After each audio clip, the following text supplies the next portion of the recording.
Le 1er novembre 1954, un groupe de nationalistes algériens ont pris leur destin en main après avoir épuisé toutes les formes de lutte pacifique, particulièrement après les massacres commis par le colonisateur en mai 1945. Ces patriotes de la première heure, réunis au sein du Front de Libération Nationale (FLN), ont donc décidé de déclencher la lutte armée pour recouvrer l'indépendance de l'Algérie, colonisée depuis 1830.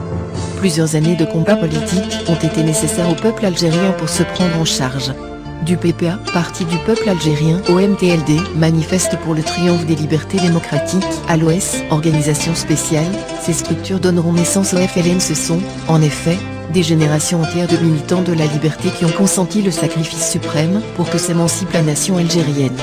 Il y a 65 ans donc, jour pour jour, heure pour heure, des postes de police et des casernes militaires de l'armée coloniale ont été la cible des premières balles de Moudjahidine, qui avaient décidé que la liberté ne pouvait s'arracher que par l'action armée.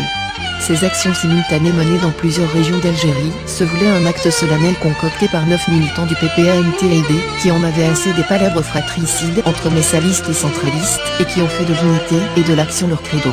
Mohamed Boudiaf, Moustapha Ben Boulaïd, Larbi Ben Midi, Rababita, Didouj Mourad et Krim Belkacem, suivis quelque temps plus tard par Hossein Ahmed, Mohamed Kider et Ahmed Ben Bella, aigris par leur expérience au sein de l'organisation spéciale, OS, avaient décidé de créer le Comité révolutionnaire pour l'unité et l'action, CRUA, avec un seul objectif, l'indépendance de l'Algérie.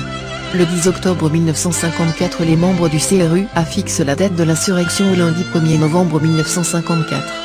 Le CRUA devait tout naturellement donner naissance à la glorieuse révolution menée par un Front de Libération Nationale, FLN, dont l'action et les objectifs ne souffraient d'aucune ambiguïté. Le 1er novembre 1954 a été choisi par les 9 chefs historiques comme date solennelle qui restera dans les mémoires et dans l'histoire. 65 ans plus tard, l'Algérie les célèbre. L'Algérie honore leur mémoire. Incontestablement, l'idéal de novembre a nourri des générations entières d'Algériens pendant et après la guerre de libération nationale. Cette révolution exemplaire a même inspiré de nombreux peuples frères et amis d'Afrique et d'Asie.